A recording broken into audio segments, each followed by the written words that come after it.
Welcome back to our city. A few things going around the city of Elizabeth this week. On Wednesday, November 10th at 6 o'clock, Groundworks and Gardening fundraiser entitled Come Grow With Us. It's an event that's Union County's new community garden program, and they'll be honoring a founding visionary, James Horn of United Way of Greater Union County. It will be held at the Michelino's Brick Oven and Bar located at 14 Julian Place, better known as the Train Station Cafe, for all of you that live here. For more information, call 289-0262, and that was the subject of last week's show. On Thursday, November 11th, please note that City Hall will be closed in observance of Veterans Day. This day we honor the many men and women who have served and have paid the ultimate sacrifice on behalf of our country in armed conflicts around the world. On November 12th at noon, the 100th anniversary of Maffey's Key Shop will take place. Maffey's Key Shop on East Grand Street has been family owned for 100 years, and it's been owned and operated by 4 generations of Maffeys, and they continue to live on their commitment and loyalty to their customers. Located at 1172 East Grand Street. On Saturday, November 13th at 7 o'clock, the Elizabeth Honor Guard's 75th anniversary dinner will be held at the Renaissance Hotel located on Spring Street. The Elizabeth Honor Guard is made up of police and firemen who have served our country, and whenever a policeman or a fireman pass, the Honor Guard is there to properly salute and make sure of the proper burial and then talk with the family.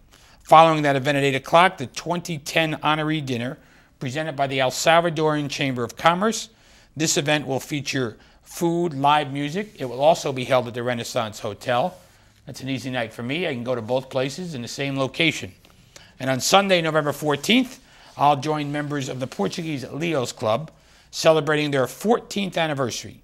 The Portuguese Leos Club, made up of young people, is a nonprofit organization influencing city youth that volunteer in their community, sponsored by the Elizabeth Portuguese Lions Club.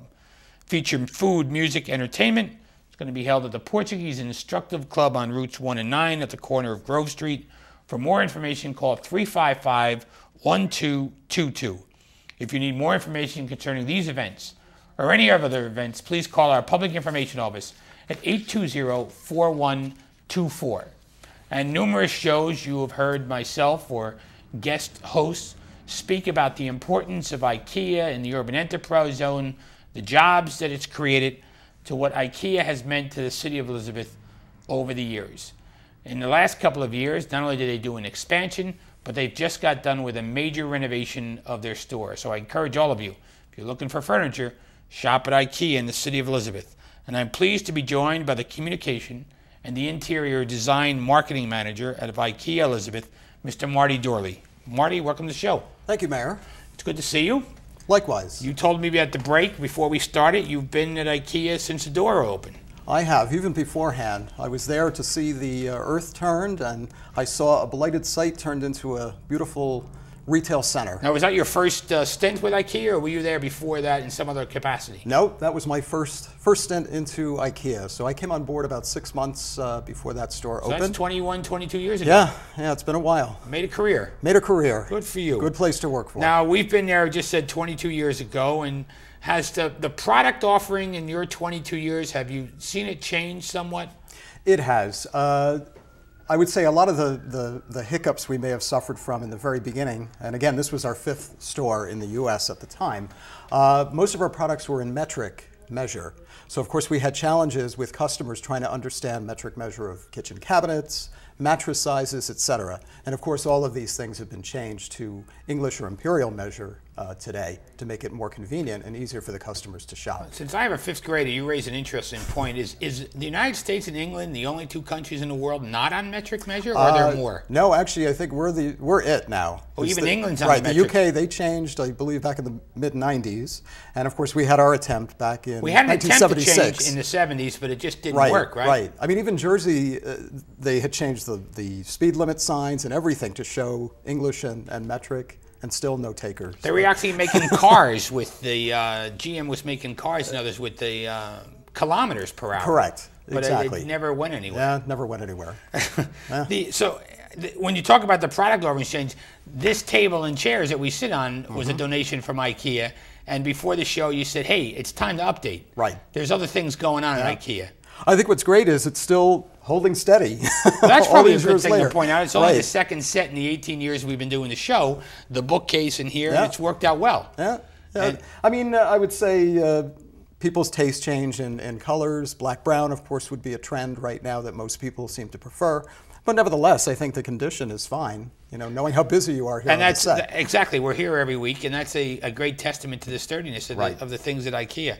Now, the store, and Marty, you've seen not only the expansion you said you can touch on, but also the major renovation. And I happened to tour it a couple of weeks ago, and it really enhances the ability to sell furniture for the customer. Tell us your role and about the remodeling that's occurred.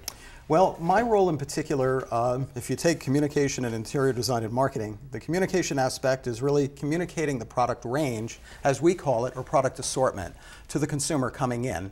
The interior design element comes into play when I am responsible for coming up with the solutions that people are looking for their needs and wants and desires at home.